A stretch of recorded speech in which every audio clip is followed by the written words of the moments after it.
तो फ्रेंड्स अभी हम दरिया से वापसी आ चुके हैं। रास्ते में आधे रास्ते में हम आ गए हैं और यहाँ पर मैंने कहा कि क्या करते हैं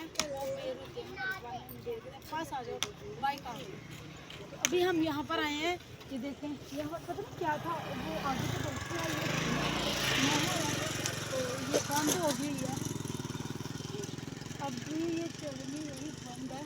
तो अभी हम यहाँ पर रुके हैं। चिंची वाले भैया उधर चले गए हैं, यानी कि मेरा भाई उधर चला गया। हम अभी देखेंगे यहाँ पर बेर है या नहीं। चलो आओ नूर, रुके या नहीं रुके। और यहाँ पर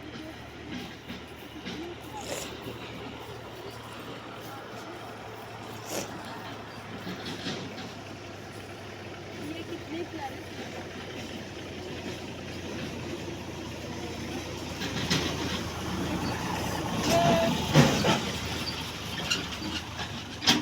जैसे टॉप्स नहीं होते वैसे बने हुए हैं। ये मैं कान में लगाऊंगी।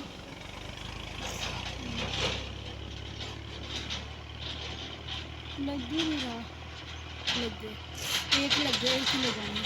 अभी मगरिब की अजानें होने वाली हैं और मेरे ख्याल से हमसे आगे नहीं जाया जाएगा क्योंकि टाइम बहुत ज़्यादा हो गया। हमने घर भी जाना है। तो ये सारा जंगलात है आगे, तो ध्यान से जाना पड़ेगा। तो इसलिए व्लॉग का यहाँ पर करूँगी एंड। उधर मैं एंड करना भूल गई थी तो मैंने कहा यहाँ पर रोको, मैंने व्लॉग का एंड करना है। तो आप लोगों को ये वाला व्लॉग कैसा लगा कमेंट्स में लाजमी बताइएगा। अगर वीडियो अच्छी लगे तो फ्रेंड्स और फैमिली के साथ शेयर कीजिएगा। मिलती हूँ आप लोगों को एक नेक्स्ट वीडियो में। तब तक के लिए मुझे दीजिए इजाज़त बहुत सारी दुआओं के साथ। अल्लाह हाफिज़।